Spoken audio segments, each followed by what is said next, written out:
راجع شريف وصفي ياخدها بمهاره ولما تخش لجوه ويلعبها حلوه قوي بكعبه لبطوط، يلعبها عرضيه وتفوت الكوره وترجع لاحمد وفائي. هيعمل ايه وفائي؟ يعمل يلعبها عرضيه داخل منطقه الجزاء، والهدف الاول لفريق المريخ عن طريق شريف وصفي. كره حلوه قوي قوي قوي ملعوبه، جمله ممتازه توصل لاحمد وفائي، يلعبها عرضيه على راس شريف وصفي يحط الهدف الاول لفريق المريخ، ويتقدم المريخ بعد مضي 6 دقائق بالنتيجه 1-0 لفريق غزل بورسعيد. تصل الكره ناحيه اليمين عند رامي جمال، يلعبها لمحمود زكريا رقم 30.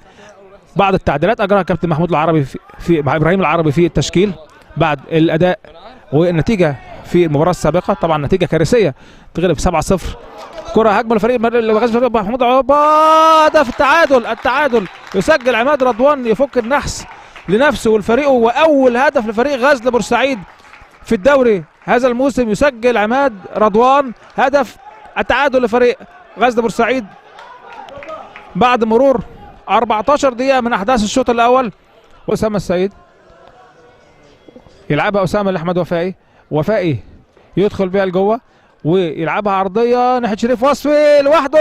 الهدف الثاني لفريق المريخ، حلوة قوي قوي قوي قوي. شريف وصفي يسجل الهدف الثاني لفريق المريخ، ويعني عصبية وغل لأن الحقيقة يعني ضيعوا كتير قوي نادي المريخ النهارده. والهدف الثاني في الدقيقة